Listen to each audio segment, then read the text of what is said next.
অবস্থাতে নেই, ফর্মালিটি করে বলতে হয় তাই বলা। আজকে 28 তারিখ থেকে এই পর্যন্ত 17 দিন ধরে আমরা তথ্য প্রকল্পে কর্মরত কর্মকর্তা এবং কর্মচারীরা 18টা দিন ধরে আমরা রাস্তায় আছি। কিন্তু আমাদের যারা স্রষ্টা, সোজা কথা মহিলা শিশু বিষয়ক মন্ত্রণালয়, যারা নারী ক্ষমতায়ন নিয়ে কাজ করে, যারা নারীদের কর্মসংস্থান নিয়ে কাজ করে, তাদের পক্ষ থেকে একটা মানুষ আসে না। এর থেকে দুঃখজনক, এর থেকে লজ্জাজনক মনে হয় আমার আর কোনো কিছু হয় না।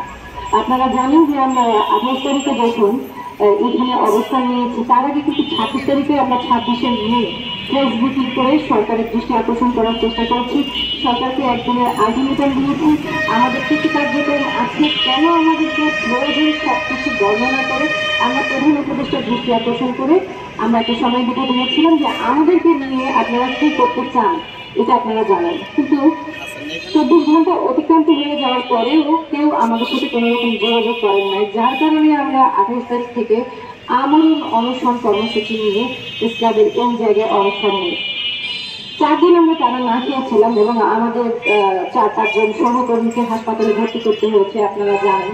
পরবর্তীতে 5ম দিনে অনশনরত অবস্থায় আমরা যমুনা অভিমুখে যখন যাত্রা শুরু করি, তখন প্রথমে এই প্রেস ক্লাবের সামনেই হচ্ছে পুলিশ দ্বারা আমাদেরকে প্রতিহত করা হয়, ধাক্কাধাক্কি করা হয়, সেই দিয়ে আমাদের আঘাত করা হয়, আমরা ব্যানার ছিঁড়ে ফেলা হয়।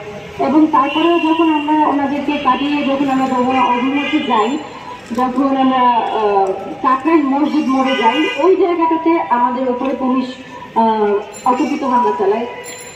এবং আমরা কিন্তু যেহেতু সবাই না খাওয়া, আমরা রাস্তার মধ্যে বসে গেছি। আপনারা সেদিন জানেন আমাদের সাথে প্রেগনেন্ট উইমেন ছিল, যে কিনা টুইন বেবি কনসেপ্ট করা, ওনাকে ধাক্কা মেরে পুলিশ রাস্তায় ফেলে দিয়েছে। একটা মেয়ে যে কিনা কুমারী একটা মেয়ে, তাকে পুলিশ রাস্তায় ফেলে বুট জুতা দিয়ে সমান তার তল পেটে লাথি দিয়েছে, আপনারা দেখেছেন। আমাকে চরমভাবে আহত করা হয়েছে, আমার হাত পায়ের অবস্থা খারাপ হয়ে গেছে, আমি সেন্সলেস হয়ে গেছি এবং আমাকে হসপিটালে ভর্তি করতে হয়েছে। আমাদের যে আরেকটা মেয়ে আছে, ওনার হাত ভেঙে গেছে। মোট ওই দিনও 5-6 জনকে হাসপাতালে ভর্তি করতে হয়েছে। তো আমরা ওইখানে যাওয়ার পরে ওনারা একটা নাটক করলো যে আপনাদেরকে প্রধান উপদেষ্টার দপ্তরে আমরা নিয়ে যাচ্ছি। ওখানে নিয়ে বলা হলো যে আমাদের প্রতিনিধি বসবে, কোনো কিছুই বসে নাই, জাস্ট আমাদের কাছ থেকে 3.5 নিয়ে আবার আমাদেরকে ফেরত পাঠিয়ে দেওয়া হলো।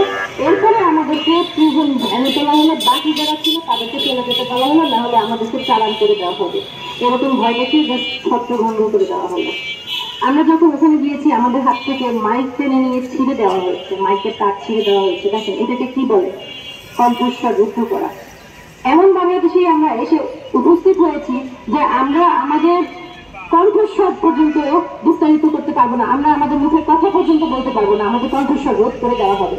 আমরা কি কোনো মিথ্যে আবদার নিয়ে, আমরা কি কোনো মিথ্যে অযৌক্তিক দাবি নিয়ে আপনাদের সামনে এসেছি? আমরা কি সরকারকে নিয়ে দৃষ্টি আকর্ষণ করার চেষ্টা করেছি আমাদের দাবি কি অযৌক্তিক? আমরা যারা যোগদান পেয়েছি 2018 সালে যারা নিয়োগপ্রাপ্ত হয়েছি, তারা কিন্তু আমরা 3 ধাপে পরীক্ষা দিয়েছি। যদিও প্রথম পর্যায়ে আমাদের 2011 সালে পাইলট প্রজেক্ট আকারে এসেছিল, সেখানে 13টা উপজেলায় সারা বাংলাদেশে এই তথ্য প্রকল্প শুরু হয় এবং ওই প্রকল্পের সফলতার পরে দ্বিতীয় পর্যায়ে সারা বাংলাদেশে 492টা উপজেলায় এই তথ্য কার্যক্রম শুরু হয়। এবং এখানে আমরা যারা কর্মরত আছি, আমাদেরকে রিটেন ভাইভা এবং কম্পিউটার টেস্ট 3 স্তরের পরীক্ষা দিয়ে যোগ্যতার মাধ্যমে কিন্তু আমাদেরকে এখানে চাকরি দেওয়া হয়েছে। তো আমাদের এই প্রকল্পে যোগদান করার পরে আমরা 18 সালের নভেম্বর মাসে যোগদান করেছি। 18 সালের ডিসেম্বর মাসে আমরা অর্থ মন্ত্রণালয়ের চিঠি দেখেছি যে পদ সৃজন পূর্বক যাতে রাজস্ব স্থানান্তর করা হয়। আমরা 2020 সালে আমাদের মিনিস্ট্রির চিঠি দেখেছি পদ সৃজন পূর্বক রাজস্ব স্থানান্তর করার। আমাদের যেটা ডিপিপি আছে, আপনারা জানেন যে ডিপিপিকে বলা হয় প্রকল্পের বাইবেল।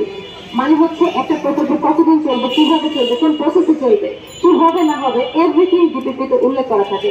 তো ডিপিপিতে উল্লেখ করা ছিল যে এইখানে যারা কর্মরত আছেন 5 বছর কর্মরত থাকার ফলে তাদের সরকারি চাকরিতে প্রবেশের বয়সের সময়সীমাটা অতিক্রম করে যাবে, সুতরাং তাদেরকে পদ সৃজনপূর্বক রাজস্ব স্থানান্তর করার যাবতীয় ব্যবস্থা গ্রহণ করবে মহিলা শিশু বিষয়ক মন্ত্রণালয় অথবা জাতীয় মহিলা সংস্থা। কিন্তু বাস্তবে আমরা তার কোনো প্রতিফলন দেখতে পাইনি, কোনো ধরনের কোনো ব্যবস্থা গ্রহণ করা হয়নি। বিগত সরকার আমলে 22 সালে আমাদের চাকরি শেষ হয়ে যাওয়ার কথা ছিল, কিন্তু সেটা এক বছর করে এক্সটেনশন করে নির্ধারিত করা হয়েছে। কি কারণে নির্ধারিত করা হয়েছে এটা আমাদের সাদাই ভালো জানেন। আপনারা শুনে অবাক হবেন যে আমরা এখানে যারা কর্মরত আছি, আমাদের নিয়োগ বিজ্ঞপ্তিতে, আমরা যারা 10ম গ্রেডে কর্মরত আছি, নিয়োগ বিজ্ঞপ্তিতে সাকুল্য বেতন 19 থেকে 27,100 টাকা করে। আর আমাদের যারা সহকারী আছেন ওনারা 16 গ্রেডের, ওটা সার্কুলার থাকে 17,045 টাকা করে।